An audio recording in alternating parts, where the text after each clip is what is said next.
नमस्कार दोस्तों, आप सबको जीएस दत्त पागल का प्यार भरा नमस्कार।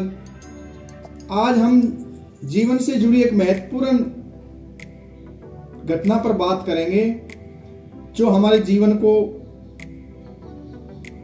एक मायने में प्रभावित करती है।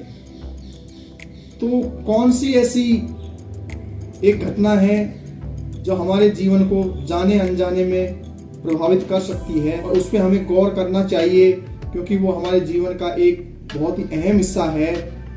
जानिए दोस्तों मेरे साथ, क्या आप भी तो कहीं जाने अनजाने में किसी का अपमान नहीं कर रहे हो? फिर से सुन लीजिए, कहीं आप भी तो किसी का जाने अनजाने अपमान तो नहीं कर रहे हो कि जिस व्यक्ति का आप अपमान करना नहीं चाहते, लेकिन आप अनजाने में कहीं उनका अपमान तो नहीं कर बैठे। इन चीज़ों का जीवन में ध्यान रखना बहुत ही अति आवश्यक है। इस सामाजिक परिवेश में रहने के लिए चंद ऐसी गतिविधियां हैं जिनसे आप जाने अनजाने दूसरों का अपमान कर बैठते हैं और आपको मालूम भी नहीं चलता। स्पष्टीकरण की वहां कोई भूमिका ही नहीं होती है, अर्थात स्पष्टीकरण की वहां भूमिका ही नहीं होती है, क्योंकि आपको पता ही नहीं है कि हमने किसी का अपमान भी कर दिया है। मान न देना रिश्तों को तोड़ सकता है। यदि आप भी जाने अनजाने में किसी का अपमान कर बैठे हैं तो उसको समय रहते सुधार लीजिए। और आपको किन किन घटनाओं का ध्यान रखना होगा जहां से आप जाने अनजाने में किसी का अपमान कर बैठते हैं। जानिए दोस्तों मेरे साथ, किसी की परवाह करने का सबसे सशक्त तरीका सम्मान करना है। जब हम ऐसे व्यवहार करते हैं जिससे दूसरों का अपमान हो जाए तो एक तरह से हम उनसे कहते हैं कि हमें अपने जीवन में आपके होने का कोई मतलब नहीं है, आपकी कोई कद्र नहीं है। इससे विश्वास क्षतिग्रस्त तो होता है, नकारात्मकता उत्पन्न होती है और रिश्तों की अहमियत घट जाती है। दोस्तों, इस भागदौड़ भरी जिंदगी में पहले ही रिश्ता निभाना बहुत मुश्किल है। आप ध्यान रखिए कुछ चीज़ों का, ताकि रिश्तों में प्यार प्रेम बना रहे। पॉइंट नंबर 1, किसी की अवहेलना ना करें। आप किसी से मिलते हैं, उससे ढेरों बातें करते हैं, लगातार संपर्क में भी बने रहते हैं और फिर अचानक एक दिन उसकी अवहेलना करने लगते हैं। न कोई मैसेज, न कोई कॉल, न कोई मुलाकात, न किसी सोशल मीडिया के जरिए आप उनसे बातचीत करते हैं। दूसरा सोच बैठता है कि उसे अपने अपमान की कोई वजह भी नहीं मालूम। इस वजह से वो लगातार शायद आपको कांटेक्ट करने का प्रयास करता रहता है। स्वस्थ दोस्तियां या रिश्ते आपसी विश्वास और ईमानदार संवाद पर टिके होते हैं। तो प्लीज़ ध्यान रखिए, आप किसी के साथ काफ़ी लंबे समय से अटैच में हैं, बातें कर रहे हैं, वो कोई भी दोस्त हो सकता है, कोई रिश्तेदार, कोई पड़ोसी, कोई भी, उसे अचानक से कभी भी उनसे दूरियां ना बने, ताकि वो ये सोच बैठे कि इसने मेरा अपमान किया है, इसको एटीट्यूड आ गया है। तो इस चीज़ का बहुत बेहद संजीदगी से आपको ध्यान रखना है। स्पष्ट बात करना, भले ही उसके बाद संवाद बंद कर दो, बेहतर तरीका है। इससे आपका अपना मान भी बना रहता है। दूसरा पॉइंट है, दूसरों का समय नष्ट ना करें। अगर आपने किसी से तयशुदा समय पर मिलने का वादा किया है तो वहां देर से पहुंचकर उस व्यक्ति का समय बर्बाद नहीं करना चाहिए। यह भी एक तरह का अपमान ही है, क्योंकि अगर आप किसी परिस्थिति में हैं और आप नहीं जा सकते तो उसको वक्त निकाल के टाइम रहते उसका एक स्पष्ट जवाब उनको दे दें, ताकि उन्हें भी बुरा ना लगे। जब कोई उन्हें 2-2 घंटे इंतजार करवाता है तो उसके प्रति अविश्वास अपने आप ही उपज जाता है। जो अपनी बात पर पूरे नहीं उतरते, दूसरे के समय को फालतू समझते हों, ऐसे लोग अपने विश्वसनीयता को खो बैठते हैं। समय की पाबंदी ऐसी आदत है जो इंसान को एतबार के काबिल बनाए रखती है, बल्कि मान देने वाले को पदवी भी दिलवाती है। दोस्तों, आप किसी के समय को अपने से भी मूल्यवान समझेंगे तो आपको एक बेहतर व्यक्ति बनने से कोई नहीं रोक सकता। चलिए तीसरे पॉइंट पर। उपलब्धियों को कम आंकना। हर इंसान का दूसरों की सफलता पर प्रतिक्रिया देना अपना एक अलग अंदाज होता है और यह अंदाज काफी कुछ कह जाता है। मनोविशेषज्ञों के आकलन के हिसाब से कोई आपकी कामयाबी पर जैसी प्रतिक्रिया देता है उससे आपको आपके प्रति उनके भाव व मान का प्रमाण मिल जाता है। वह पूरे नंबर ले आए, पेपर आसान रहा होगा, ऐसी टिप्पणियां करने वाले उपलब्धियों को नजरअंदाज करने की कोशिश करते हैं, जो अपमान के बेहद कड़वे घूंट की तरह होता है।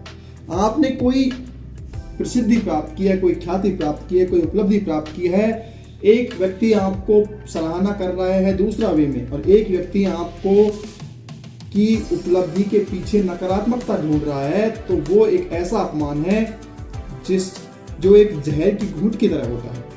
किसी की सफलता का सचमुच में खुश होना उसको ही खुश नहीं करता, आपकी छवि को भी निखारता है, क्योंकि आप ऐसे इंसान साबित हो जाते हैं जो दूसरों की खुशी में खुश होना उचित समझते हैं। चौथी बात रहेगी, चौथा बिंदु है हमारा आज का, डिजिटल मल्टीटास्किंग। स्मार्टफोन ने हमें एक साथ कई लोगों से जुड़े रहने का जरिया दे दिया है।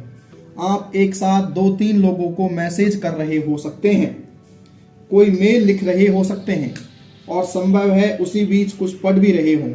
लेकिन अगर उसी समय कोई आपके सामने बैठा हो, आपसे बात करने की कोशिश कर रहा हो, तो आपकी यह व्यस्तता उसका अपमान करने जैसी ही है।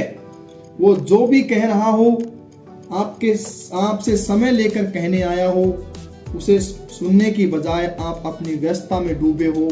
इसका तात्पर्य है तुम्हारे होने ना होने से मेरा कोई मतलब नहीं है। जब हम आभासी और वास्तविक दुनिया की गलफत में डूबते हैं तो हमेशा वास्तविक दिल ही दुखाते हैं।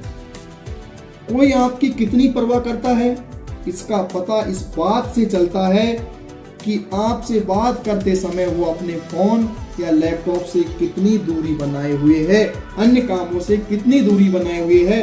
तो मेरे मित्रों, जब भी अपने किसी परिचित खास व्यक्ति के साथ आप संवाद करो तो कोशिश करिए कि आप उसको अपनी 5 मिनट ही दीजिए, लेकिन वो मिनट उसको ऐसा लगना चाहिए कि वो जो संवाद उन्होंने किया है, जो समय उन्होंने दिया है, वो केवल मेरे लिए था। 5वां बिंदु है किसी की औंधी प्रशंसा करना। दफ्तर में नियुक्ति के कुछ ही दिनों में मिली उपलब्धि पर कुछ लोग ऐसा कहते मिल सकते हैं, बड़े कम दिनों में तरक्की कर ली, तुम जैसे नवोदित के लिए हैरत अंगेज है। आपको शायद यह प्रशंसा लगे, लेकिन यह एक तरह का कटाक्ष है, अपमान है। कमाल की ड्रेस है तुम्हारी, इस अवसर पर ऐसे प्रयोग केवल तुम ही कर सकते हो। यह जुमला तारीफ नहीं है। हालांकि किसी के परिधान पर टिप्पणी स्वागत योग्य नहीं हो सकती, लेकिन इस तरह घुमाकर की गई आलोचना भी स्वीकार्य नहीं होती है। अर्थात आप कभी भी ट्रुकलीबाजी हम जो कहते हैं उसको, कटाक्षबाजी जो कहते हैं, एक इंटरनल अवहेलना कभी भी नहीं करनी चाहिए। अगर आपको किसी बात को मजेदार शब्दों में सजाना अच्छा लगता है तो शब्दों का चयन संभाल कर करें। मजाक भी करना है तो उस मजाक में उसकी आलोचना नहीं होनी चाहिए, उसको बुरा नहीं लगना चाहिए। बात नंबर 6, बिंदु नंबर 6, दूसरों की बात काटना। जब आप किसी की बात को पूरा नहीं होने देते, बीच में बोल पड़ते हैं, तो साफ जाहिर कर देते हैं कि आपके लिए सामने वाले की बात, राय, विचार कोई अहमियत नहीं रखता। आपके विचार उनसे बेहतर हैं।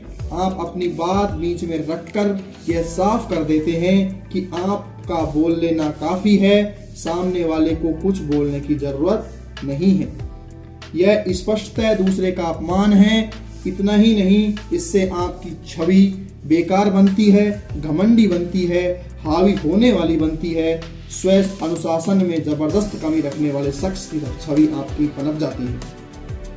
अगर कोई दूसरे की बात सुनता हो, उस पर गौर करता हो, तो उससे संवाद करने में लोगों को संतुष्टि, आदर और एक सुखद अनुभव की अनुभूति होती है। अब पॉइंट नंबर 7 है भावनाओं का अनादर। ये सबसे महत्वपूर्ण टॉपिक है, बिंदु है, जिस पर आपको गौर करना चाहिए। हर व्यक्ति परिस्थितियों का अपने ढंग से सामना करता है। कोई परेशानियां छुपा जाता है तो कोई व्यक्त करके उसे संभाल लेता है। अगर कोई व्यथित है, अपने भाव दिखा रहा है, तो उसे कहना कि बेकार में ही परेशान हो रहे हो, यह भी कोई परेशानी की बात है। या कोई अपने वरिष्ठ से अपने भय की बात शेयर कर रहा हो और वह उसे कह रहे हैं ऐसा तो होता रहता है, छोड़ो ये कोई बात हुई। उसकी परिस्थिति और उसकी भावनाओं की बेकदरी उसका घोर अपमान की श्रेणी में आता है। तो कभी भी अपने साथी, अपने दोस्त, अपने पड़ोसी, अपने अजीज मित्र का भावनाओं का ख्याल रखना भी आपका अच्छा होने का एक प्रमाण है और आपके जीवन में ये भी एक अहम पॉइंट है। कोई खास भाव से गुजर रहा है, उसे उसकी मन स्थिति में अकेला छोड़ना फिर भी बेहतर हो सकता है, लेकिन उसकी सोच को नकार देना या बाधित कर देना उसका अपमान है। तो मित्रों, मैंने आज आपको आपके जीवन से जुड़ी एक बहुत ही महत्वपूर्ण घटना पे कुछ लाइनें, कुछ बातें अपनी रखी हैं जो आप अनजाने में कर बैठते हो। कृपया अपने जीवन को सुखद और अच्छा और एक सम्मानशील बनाने के लिए इन बातों पर गौर करना बहुत जरूरी है। मैंने आपके 10-15 मिनट्स लिए, लेकिन ये जीवन की बहुत ही महत्वपूर्ण जानकारियां थी जिनको आपको अपने जीवन में उतारना चाहिए। मेरे यारों, मेरे दोस्तों, मेरे मित्रों, बने रहें मेरे साथ इस चैनल पर और इस चैनल को प्यार दीजिए, लाइक करो, सब्सक्राइब कीजिए और मुझे सहयोग करिए, मेरा हौसला बढ़ाइए। मैं हर उस बिंदु पर बात करना चाहता हूं जिससे आपके जीवन सुखद हो, आपकी जीवन की यात्रा सुखमय हो।